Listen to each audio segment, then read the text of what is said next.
오늘부터는 이 고린도서의 말씀을 우리가 배워 나가도록 하겠습니다. 이 고린도 교회를 통해서 우리 하나님께서 우리에게 주신 이 말씀인데, 아마 앞으로의 혼란한 세대 속에서 우리의 신앙생활이 어떻게 돼야 할지를 아마 이 방향성을 정해주는 그 말씀이 고린도 교회에 전하는 바울의 메시지가 아닌가 생각되어집니다. 자, 그럼 고린도는 어떤 곳인가 라는 것입니다. 이 고린도를 고대의 빛이라 불린 만큼 문명이 발달한 곳입니다. 로마가 시기할 정도로 번성한 곳이었다고 합니다. 그래서 로마 장수 로미우스가 BC 146년에 이 고린도를 완전히 파괴시켰다가 로마 황제 율리우스가 고린도의 가치를 알고 BC 46년에 이 도시를 재건하여 번영을 이루게 되었는데, 이 고린도가 위치한 이 위치가 동양과 서양의 중요한 물류의 근본으로 우라와 같은 이 도시가 바로 이 고린도라고 합니다. 그래서 이 도시를 통해서 히랍과 이 아시아와 이 물류의 그 목을 쥐고 있는 중요한 도시로서 수많은 여행객과 상인 그리고 항해자들이 들어와 최대의 번영을 누리고 있었습니다. 이 당시에 그 고린도의 인구가 어느 정도였냐면 60만 명이 넘는 로마 다음으로 큰 도시였다고 기록하고 있습니다. 이로 인해서 동서양의 온갖 종교들이 자기들의 신전을 세워놓고 종교의식을 행하였고, 여신 아프로디테라고 하는 이 신전을 세워서 이곳에 이 여사제만, 이 여사제가 매춘녀들인데, 이 여사제인 이 매춘녀가 1000여 명이 넘는 아주 문란하기 이를 데 없는 도시였다고 기록하고 있습니다. 그래서 이 히랍 사람들이 행실이 나쁜 사람을 보고 뭐라고 얘기하냐면 고린도식으로 산다, 그렇게 말할 정도로 타락한 곳이 이 고린도였었습니다. 뿐만 아니라 이 고린도는 타락했을 뿐만 아니라 또한 그에 맞먹게 지식의 도시였다고 합니다. 그래서 이 고린도에서는 철인을 만나는 일이 없다면, 그 다음에 현자를, 철인이라면 잘 이해하기 어려운데 현자라든지 아니면 지식 있는 지혜자, 이런 자들을 만나는 일 없이 거리를 다닐 수 없다고 할 정도로 그 도시에는 학문의 도시였다고 말하고 있습니다. 그러므로 이 도시는요, 온갖 인종이 함께 살고 있었고 각종의 종교가 섞여 있었으며 새로운 지식이 형성되는 중심지요, 우상의 본산지이며 무와 번영과 매춘의 본거지로 있었다는 것입니다. 자, 그럼 이 고린도 교회가 설립은 어떻게 되었을까? 바울이 2차 전도 여행 때로 아덴으로부터 실루아누와 디모데와 함께 이 고린도로 왔는데, 이 고린도에 이미도 그 아굴라와 브리스길라가 그곳에 왔습니다. 그래서 이 바울이 아덴으로부터 실루아누와 디모데와 함께 이 브루스길라와 아굴라 이 부부의 집에서 함께 유하면서 천막을 제주하고 그러면서 복음을 전하면서 자연히 이곳에 교회가 설립되었던 것을 우리가 보게 됩니다. 그럼 이 고린도서를 쓰게 된 시기와 장소가 어느 곳이냐 하는 것입니다. 이 고린도 전후서를 쓴 것은 AD 53년에서 57년 사이로 보고 있습니다. 이 고린도전서는 바울이 3차 전도 여행 때 에베소에서 2년간 있을 때 오늘 이 고린도 교회의 형편을 듣고 썼던 그 시기로 보아서 AD 한 53년에서 55년 사이에 썼으며, 고린도 후서는 이 에베소를 떠나 마게도냐로 와서 한 고린도 전서를 쓰고 난 1, 2년 뒤에 한 55년이나 57년에 썼다고 이렇게 보게 됩니다. 그러면 이 고린도서를 쓰게 된 목적이 뭘까? 성도가 어떻게 살아야 할 것인가? 물론 여기 있는 말씀을 보면 고린도 교회가 분쟁이 있었기 때문에 그 분쟁을 무마하기 위해서 이 고린도서를 썼다고 하지만 자세히 살펴보면 오늘 이 고린도 교회가 그 성도들이 그 지역과 그 시대 속에서 어떻게 살아야 할 것인가를 우리 성도들에게 보여주고 있다는 것입니다. 그래서 오늘 이 고린도 교회는 그 어느 도시보다 발달되고 진보된 도시였습니다. 그렇기 때문에 진보된 도시 속에서 그런 새로운 지식 속에서 우리 주님을 어떻게 우리 마음속에 새겨야 하는 것을 가르쳐준 말씀이 바로 이 고린도서 말씀인 것입니다. 아마 이 고린도 교회처럼 우리의 세상은 그와 같은 세상으로 변화될 것입니다. 그래서 오늘 이 세상 속에서 변화되는 이 세상 속에서 우리 성도들이 하나님을 섬기는 모습이 어떤 모습이야 하는 것을 배우는 그리고 알려주는 귀한 말씀인 것입니다. 그러면 오늘 1장의 내용의 말씀은 무엇일까 하는 것입니다. 이 성도로 부름받은 자들에게 대한 그 정의와 그리고 이 성도들이 지내야 할 자세를 우리들에게 말씀해 주고 계십니다. 이 성도라는 정의, 이 성도라는 말이 무엇이냐 하는 것입니다. 그럼 성도는 어떤 자들이죠? 2절에 그 말씀을 해주고 있습니다. 성도는 그리스도 예수 안에서 거룩하여지고 주 되신 예수 그리스도의 이름을 부르는 모든 자들이다 라고 2절에 정의하고 있다는 것입니다. 자, 어떤 사람이라고요? 그리스도 안에서 거룩해진 사람, 그리고 예수님을 주라고 부르는 모든 사람을 성도라고 이야기하고 있습니다. 이 거룩하다는 말은 무슨 말이죠? 죄와 상관없이 떠난 사람이다 라는 말씀입니다. 이 죄란 무엇이지요? 죄는요, 하나님의 뜻대로 따르지 않는 모든 것, 즉 하나님의 말씀을 저버리는 것이 죄라는 말입니다. 인간들이 만든 도덕적 기준이 아무리 바르다 해도 하나님의 말씀에 어긋나면 그 모든 것이 죄입니다. 그러므로 죄의 기준은 오직 하나님의 말씀에 있는 것입니다. 그러므로 이 죄가 용서받는 기준은 무엇이 되겠습니까? 당연히 하나님이 우리에게 주시는 그 기준에 이르러야 한다는 것이지요. 바로 우리 죄를 위하여 예수 그리스도가 십자가의 죽으심을 믿을 때 용서를 받게 되는 것입니다. 왜 십자가에 죽으신 예수님을 믿을 때 우리의 죄가 용서를 받게 됩니까? 죄 용서는 죄 지은 내가 어떤 행위로도 죄를 극복할 수 없다는 말씀입니다. 이것이 우리 인간의 한계예요. 인간이 죄를 짓고 죄를 극복할 수 있는 것은 없다는 말씀입니다. 더욱이 죄는 하나님 편에서의 징벌과 멸망밖에 없습니다. 인간에게 죄가 있으면 하나님의 징벌은 피할 길이 없다는 말씀입니다. 그래서 죄의 삭은 사망이다 라고 말한 것입니다. 그러므로 죄 지은 인생은 사망밖에 다른 길이 우리 앞에 없다는 말씀이죠. 인간이 죄를 지어 사망한다고 하면 어떻게 보면 인간은요, 멸망하기 위해서 태어난 존재일 뿐일 것입니다.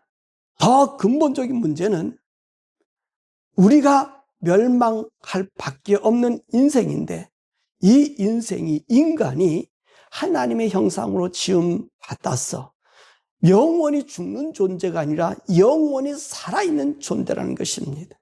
그러니까 영멸의 존재로서 영원한 사망으로 산다고 하면 우리 인생의 가치는요, 오히려 짐승보다 못한 존재가 된다는 것입니다. 왜 그러죠? 죄는 사망, 영원한 죽음 때문이란 말씀입니다. 그러니까 우리 인생은요, 한번 태어나면 영원히 죽을 수밖에 없는 존재가 된다는 거예요. 짐승은 태어나서 죽으면 끝나지만 우리 인생은 죽으면 죽는 것으로 끝나는 것이 아니라 또 다른 죽음이 우리에게 기다리고 있다는 것입니다. 하지만 이 인간이 죽을 수밖에 없고 영원한 죽음이라는 이 명제 앞에 예수님의 십자가의 죽음은 인간에 대한 하나님의 죽음이요, 인간을 위한 죄에 대한 죽음이요, 인간의 저주에 대한 하나님의 죽음이며, 인간의 영원한 심판에 대한 하나님의 심판의 죽음이라는 사실입니다. 그래서 예수님의 십자가의 죽으심은 인간의 모든 죽음과 형벌을 끊어버리는 하나님의 심판인 것입니다. 이 심판은 인간이 치러야 할 죄의 값입니다.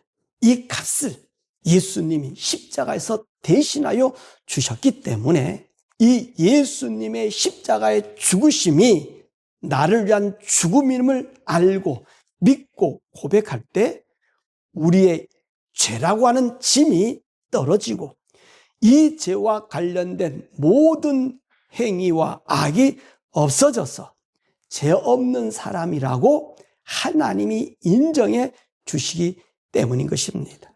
그래서 우리를 의인, 거룩한 사람, 죄 없는 사람이 되었다고 선언받게 됩니다.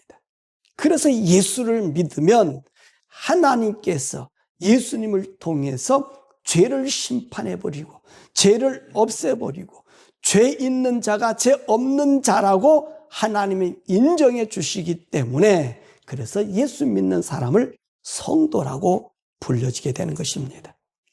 또한 이 죄를 용서받는 성도는 예수님을 누구라고 부르지요? 주라고 부른다는 것입니다. 성도만이 예수님을 주라고 부를 수 있습니다. 이 주라는 개념이 어떤 개념을 가지고 있죠? 나의 온 삶과 생명을 주인 마음대로 주장하는 절대적 권리자가 바로 주라는 말씀입니다.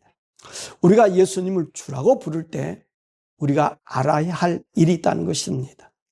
나라고 하는 존재는 예수님 안에서 더 이상 존재할 수 없다는 것입니다. 왜냐하면 주는 나의 모든 것으로부터 절대자이기 때문에 내 권리나 이권이 살아있을 수 없기 때문입니다. 그러므로 성도는요, 예수님의 십자가의 구원의 은혜를 받은 자로서 예수님께 자신을 온전히 드린 자를 의미하는 것입니다. 그러므로 오늘 성도는 거룩한 자요, 성도는 예수를 주라 불려서 오늘 주 앞에 나의 모든 것이 드려졌고 그리고 그 주님의 거룩함이 내게 씌어진 자가 성도라는 말씀입니다. 그럼 이 성도의 삶의 자세는 어떠해야 합니까? 6절에서부터 10절에 말씀해 주고 계십니다. 6절의 말씀은 그리스도의 증거로 견고한 자가 되고, 7절의 말씀은 예수 그리스도의 나타나심을 기다리고, 8절의 말씀 보니까 예수님의 재림 때 책망할 것이 없이 굳건한 믿음을 지키는 자들로서 항상 예수님과 교제하고 교통하는 삶을 살며, 10절 성도 간에 같은 마음으로 온전히 화합하여 살아가야 한다고 말씀하고 계신 것입니다. 그래서 이 성도는요, 그리스도의 증거가 있는 사람이라는 것입니다. 이 증거가 있다는 말이 뭐죠? 예수 그리스도의 증거가 있다는 말. 이 말은 예수님을 체험했다는 말입니다. 한 번도 예수님을 체험하지 못한 사람은 사실 예수 그리스도의 증거가 있다고 이야기할 수 없다는 것입니다. 그런데 오늘 성도는요, 그리스도의 증거를 가진 사람으로 한 번의 체험만이 아니라 지속적인 그분의 임잡을 느껴야 한다는 말씀입니다. 그러니까 우리가 생각해요. 예수님의 체험이 없는데 예수님 어떻게 주라고 믿을 수 있을까요? 어떻게 주로 섬길 수 있을까요? 그리고 이 세상에서 어떻게 구별되어 살 수 있습니까? 우리가 살 수 있는 힘이 뭐죠? 매일매일 그분을 경험하는 것. 우리가 그분을 경험하지 못하면요, 우리의 믿음이 흔들릴 수밖에 없어요. 이 세상을 따라 움직일 수밖에 없어요. 그리고 우리가 예수님의 재림에 대한 이 그리움을 볼 수가 없다는 것입니다. 그러므로 우리는요, 매 순간 매 순간 성도의 증거는 예수님을 경험해야 된다는 말입니다. 그럴 때 우리의 믿음이 굳건해지고 우리가 성도들 간에 마음이 하나가 될 수 있다는 것입니다. 자, 이런 하나님의 거룩한 성도에 대해서 이 세상은 어떤 눈으로 보냐는 것입니다. 18절에서 25절에 말씀하고 계셔요. 한마디로 얘기하면 유대인에게는 거리끼는 것이 되고 헬라인에게는 미련한 것이 된다고 말합니다. 그럼 왜 유대인에게 거리끼는 것일까요? 그들이요, 예수님을 죽였기 때문에, 예수님의 십자가의 구원을 받아들인다면 이들은 자기들이 하나님을 대하여 죽인 죄인이 되기 때문에 적극적으로 예수님이 하나님 되심을 거부하는 것입니다. 그래서 예수님이 우리의 구원자, 메시아가 되는 것이 껄끄럽기 때문에 이 유대인들이요, 예수님을 믿는 그 성도들이 초대교회 성도들을 그렇게 박해한 것입니다. 그럼 헬라인에게는 예수님의 십자가의 죽음이 미련해 보이냐 하는 것입니다. 이 헬라인이라고 하면 지식의 사람이요, 학문의 사람이요, 무엇인지 탐구하고 변론하고 새로운 이론을 찾는 사람입니다. 그런데 십자가는 이 로마인으로서, 당시의 문명인으로서 인간의 죄를 용서하는 죄의 도구라고 하면 아주 천박해 보인다는 것입니다. 왜 그러죠? 십자가는 죄인을 구한 용도가 아니라 죄인을 죽이는 용도가 되기 때문에 그렇단 말입니다. 그리고 그 십자가에 죽는 사람은 인류를 위해 좋은 일을 행한 사람이 아니라 반역한 자든지 악한 자든지 추한 자들이 죽어야 하는 천박한 곳이기 때문에 예수님이 십자가에 죽어서 우리를 구원한다고 하는 이 얘기는 너무너무 미련해 보인다는 것입니다. 인간이 생각하는 학문과 인간이 얘기하는 변론은 어디서 나오는 거지요? 고상함을 찾는 데서 있다는 것입니다. 무엇인가 크고 광담해서 내려지는 것으로 생각한다는 것입니다. 그런데 이 십자가라고 하는 것은 어떤 것이죠? 가장 천박한 것이, 가장 사람들로 하여금 고통스러워하는 것이에요. 그러니까 그들에게는 미련하게 이미도 낙인 찍힌 십자가에서 인류를 구원한다는 그것은 어리석기 이를 데 없다는 것입니다. 그래서 예수님이 십자가에 죽으시는 뭐라고 한 거 이들은 미련하다고 이야기하는 것입니다. 오늘날 이 말씀을 적용해 보면요, 오늘 예수님만 믿어야 구원이다 라고 하니까 사람들이 뭐라 그러죠? 뭐 우리 기독교만 구원 있느냐? 이 기독교 안에서도 지금 그러는 거예요. 우리 예수 믿는 것만 구원을 얘기하지 말고 종교라는 것을 보면 다 보니까 그들의 공동적인 목표가 있더라는 거예요. 신을 사랑하고 신을 믿고 예수 믿는, 하나님 믿는 방법이 다르지 다 같다는 거예요. 이게 종교다원주의잖아요. 예? 그래 통합하잖아 서로. 그러니까 예수를 믿는다라고 하는 것은 너무나 옹졸한 사람들이다. 너무 구시대적인 사람이다. 그렇게 이야기하는 거예요.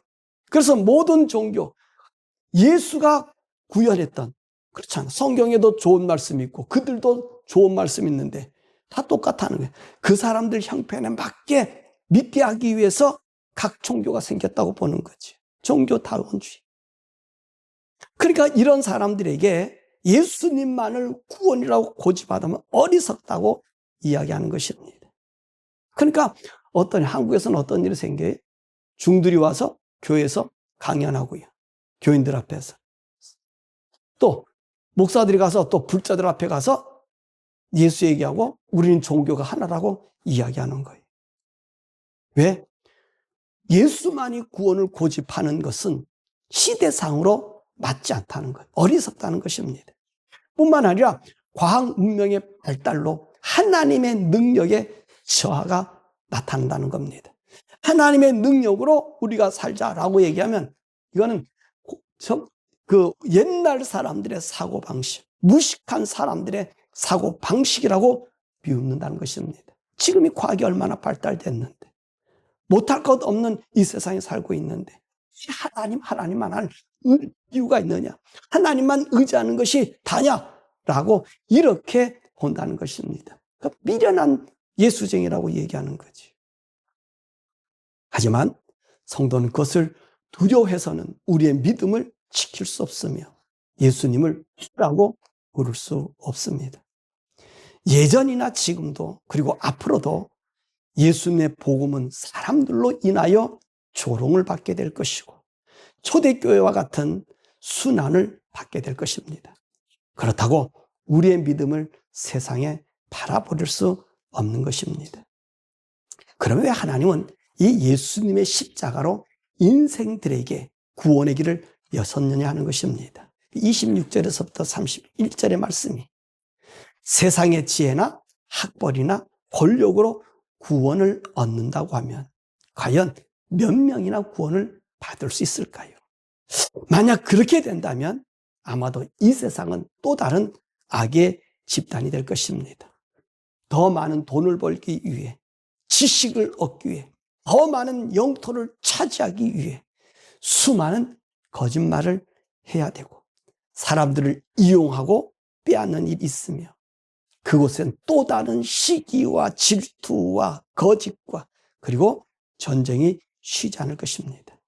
그러나 십자가로서의 구원은 권위의 강압이 아니라 하나님께서 친히 인간이 되셔서 인간을 위해 인간에게 모욕과 수치를 감내하였으며 자신의 능력의 과시가 아니라 섬김으로 그 본을 보여 권세자나 미천한 자들이나 지식이 있는 자나 무지한 자들이라도 모두 품고 안고 수용하여 저들로 하나 되는 길을 여셨기 때문에 그렇습니다. 또한 십자가의 구원은 의로운 자들만이 아니요 죄인들, 더욱이 자신을 죽인 모든 원수들까지 다 포용하여 죽은 죽음이기에 그 어느 누구도 차별되지 않는 하나님의 구원의 은혜이며 누구도 거절할 수 없는 하나님의 사랑이기 때문에 그렇습니다. 그러므로 예수님을 구주로 받아들이는 자들이 그 하나님의 은혜 앞에 자신의 의로움이나 자랑을 할 수 없는 완벽한 구원의 길인 것입니다. 그래서 십자가의 도가 멸망하는 자들에게는 미련하게 보이지만 구원을 받는 우리에게는 하나님의 능력이 된다고 말씀하고 계신 것입니다. 그러므로 성도는 이 십자가의 구원의 능력을 맛본 사람들의 집단으로서 이 세상을 예수님의 사랑의 은혜를 나누며 나타내며 증거하며 사는 사람들이라는 것입니다. 그래야 성도로 부름받은 성도로서 주님의 날을 사모하며 기다리게 된다는 것입니다. 그러면 이 믿음을 온전히 지킬 수 있는 비결이 무엇일까? 여러분, 여러분, 우리가 주님의 구원, 이 거룩함, 세상과 동화되지 않고 하나님의 하나님됨을 나타내는 예수가 나의 주가 되는 이 믿음을 지킬 수 있는 비결, 그것은 다른 것이 아닙니다. 날마다 성령님의 인도하심을 받아야 합니다. 성령님이 내 마음에 감동하지 않으면 우리는요 예수님의 십자가의 은혜를 잃어버리고 세상의 욕심을 따라 살게 된다는 것입니다. 그래서 우리가 날마다 성령님이 나를 다스리도록 항상 그분과 대화해야 합니다. 이럴 때 주님을 주로 고백할 수 있는 믿음이 충만하고 그리고 하나님의 은혜를 우리가 순간순간 느낄 수 있으며 사람들이 하나님의 능력을 무시할 때 하나님의 능력이 우리 속에 나타나 세상 만물의 과학보다 의학보다 하나님의 치료하시는 능력을 보게 된다는 것입니다. 우리 말씀 맺으면 오늘은 성도로 부름받은 이 고린도 교회에 대하여 우리에게 말씀을 줬습니다. 물론 바울은 성도들 간에 분쟁이 있었기 때문에 이 편지를 썼습니다. 왜 분쟁이 일어났지요? 자기들의 은사가 더 크다고 생각했기 때문에 그렇습니다. 나는 바울로 받은 은혜가 있고 아볼로에게 받은 은혜가 있고 게바에게 받은 은혜가 있고 그리스도에게 받은 은혜가 있어서 이들이 서로 나뉘는 현상이 있었습니다. 근데 바울은 오늘 이 말씀을 통해서 무엇을 얘기하는 거예요? 성도는 나누는 자가 아니라 그리스도 안에 있으면 그리스도의 한 마음이 우리에게 준다는, 그 마음이 뭐죠? 거룩함. 성도로 거룩함. 그리고 그리스도를 주로 섬기면 어느 누구도 그 안에 분파가 생길 수 없다는 것입니다. 그리고 그 거룩함이 나에 나타나고 그 능력이 내게 나타나서 내가 자랑되는 것이 아니라 우리 구주가 자랑되어지고 높아진다고 말씀하시는 것입니다. 그러므로 십자가의 죽음이라고 하는 천박함이 모든 사람을 구원했듯이 하나님의 자녀인 우리가 예수 믿는 믿음으로 살아갈 때 하나님의 의를 이루고 하나님의 구원을 바라보며 거룩함으로 그날을 사모하는 자가 된다고 말씀하시는 것입니다. 우리 바라원하기는 우리 사랑하는 성도 여러분, 여러분들은 성도로 부름받은 자들, 성도로 하나님을 주로 신하는 자들, 우리가 살아가는 삶 동안에 그리스도가 여러분의 주인 된 것을 보여주며 나타내도록 성령님께 모든 것 맡기고 성령님과 동행하는 거룩한 백성, 하나님 의의 사람 되기를 주님의 이름으로 축원합니다.